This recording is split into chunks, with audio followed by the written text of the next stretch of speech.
Hello, let's do FLL Lesson 84.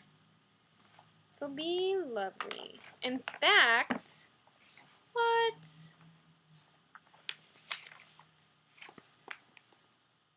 is like the last real lesson of FLL. Wow! I'm so happy for you guys. You did it.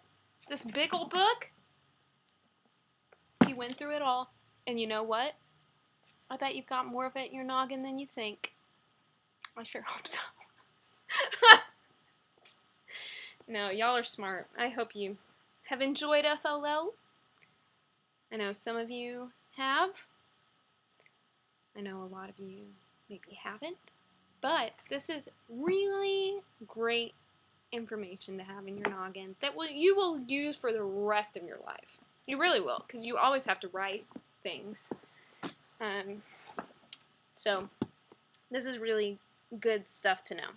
Okay, let's finish strong. Lesson 84. This will be some review. So we're going to review all of the punctuation rules that you've learned in this book. And we're going to start with sentences. So all sentences end with a mark of punctuation.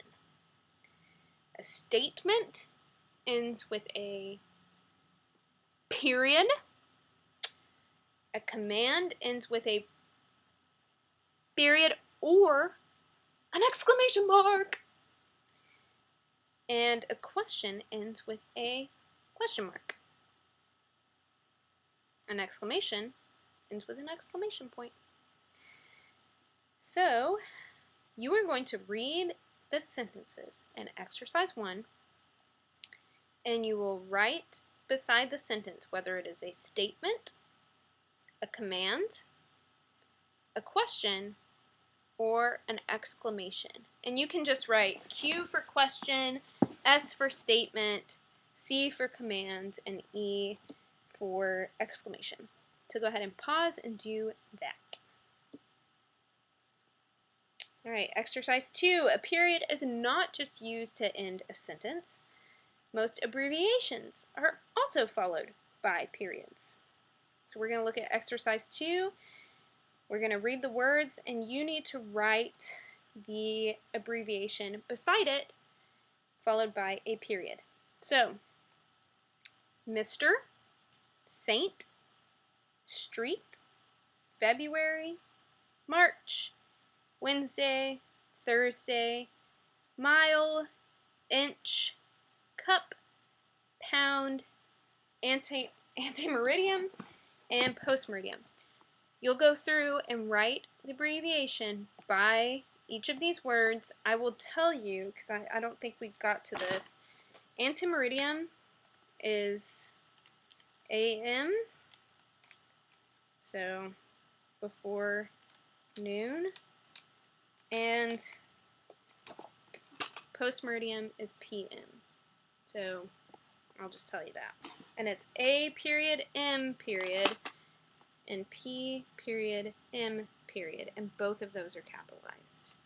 So pause me, go through, and write the rest of the abbreviations with a period following them. Be sure to capitalize the abbreviations that need to be capitalized, and then not the ones that don't need to. Pause me, and we'll meet exercise 3. Alright, exercise 3. Initials are abbreviations of a person's name. Write the initials for your full name in exercise 3 of your workbook.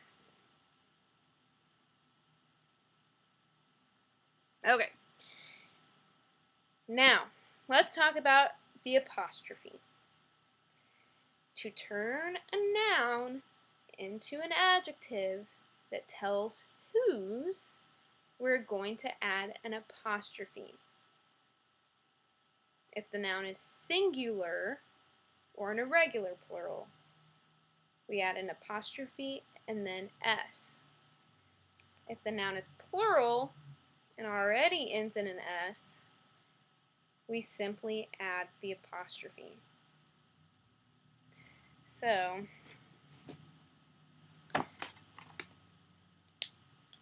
think about it like this. Well, let's do one together. So the noun is, so this is exercise 4-1. The noun is sun. If we wanted to say the sun's rays, so we're changing it from a noun to an adjective that tells whose, the sun's. There's one sun, so it is singular. Therefore, we will add an apostrophe S. Suns. The sun's rays. So that becomes an adjective that tells whose. Whose rays? The sun's rays. Apostrophe S. Let's say you lived on Tatooine, and there are two suns. And you want to talk about both suns' rays. So there are two suns. I bet y'all didn't know.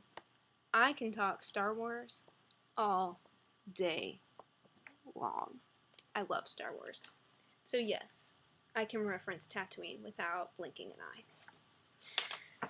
The sun's rays. Okay, so this is if there are more than one sun and you're talking about its rays. So there are two or more suns' rays. Notice the difference. The apostrophe comes after the S, not before it. That means if you put an apostrophe after an S, that means that there are more than one of the thing you are talking about.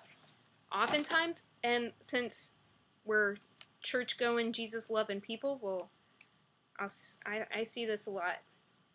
Let's talk about Jesus' love, because we all depend on that. So, here, as crazy as this looks to put an apostrophe S, this is correct, because there is only one Jesus. There is only one true, genuine Jesus we're talking about. There are people whose name is Jesus, which there are many Jesuses, but there is only one. We're just talking about Jesus, the Son of God. There's only one. So, it is apostrophe S.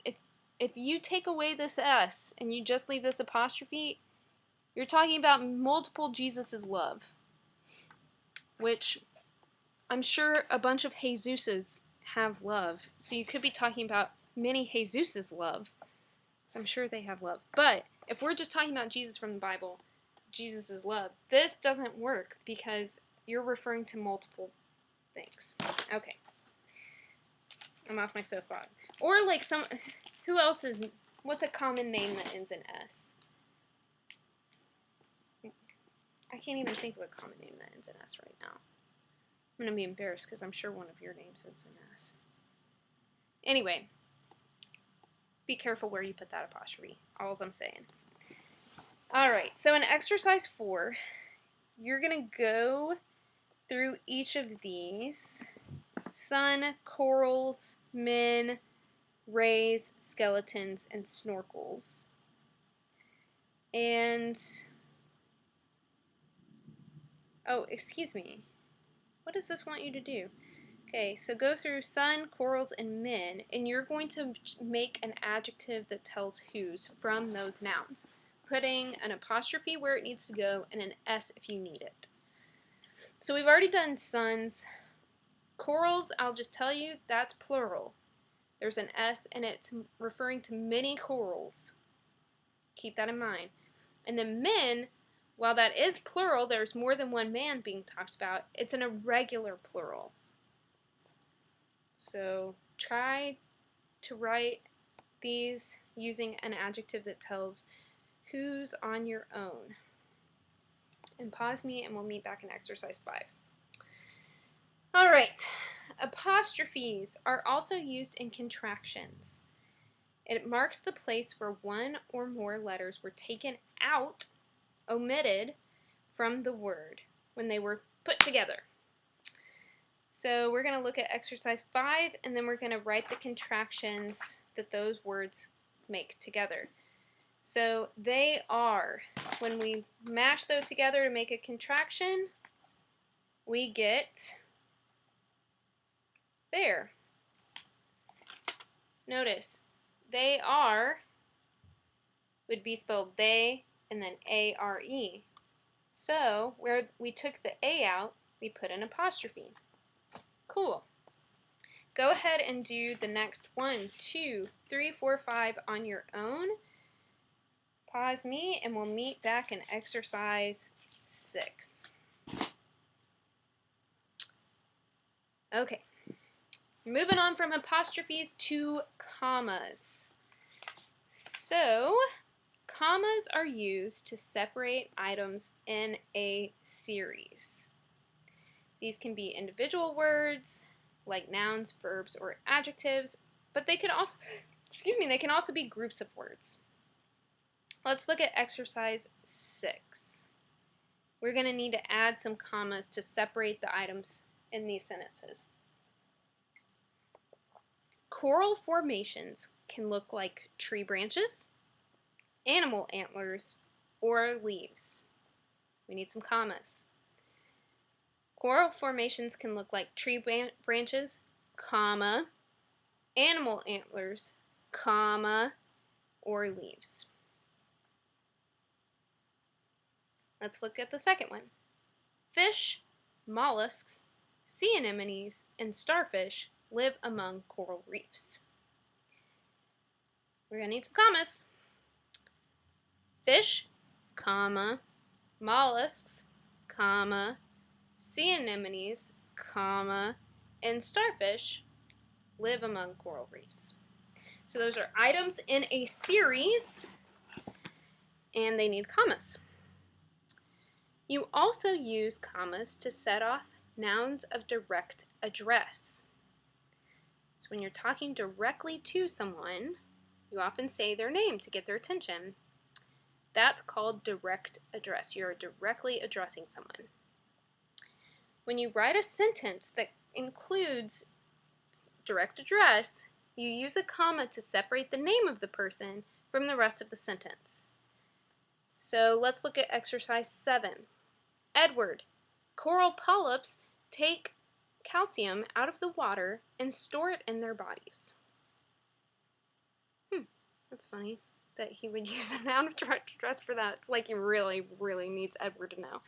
So we need a comma after Edward to separate it from the rest of the sentence. Edward, comma, coral polyps take calcium out of the water and store it in their bodies. Let's look at 2. You may not know, Anne, that when a coral polyp dies, it leaves its limestone skeleton behind. Here we're going to need 2 commas to separate the name Anne from both parts of the sentence. So, you may not know, comma, Anne, comma, that when a coral polyp dies, it leaves its limestone skeleton behind. We can also use commas to separate introductory elements from the rest of a sentence. An introductory element could be an interjection, like, wow, or oh, or it could be a response word like yes or no. Let's look at exercise 8. Actually, I'm going to let you do this on your own. Put a comma after the introductory element in those 3 sentences. Pause me. We'll meet in exercise 9. Mild interjections are separated from the rest of a sentence by a comma, but strong interjections are separated with an exclamation point. So in exercise 9, put an exclamation point after a strong interjection. Can you tell I'm running out of time? We're going a lot faster. Okay, exercise 10. You also use a comma to separate a city and a state. So go ahead, exercise 10, put a comma to separate the city and the state.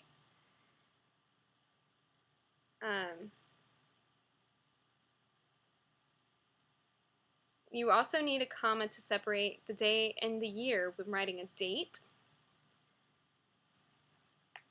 And then I'm really running out of time. I don't want to make another video for these. Exercises 12, 13, 14, and 15. Talk to your parent. I'm really sorry.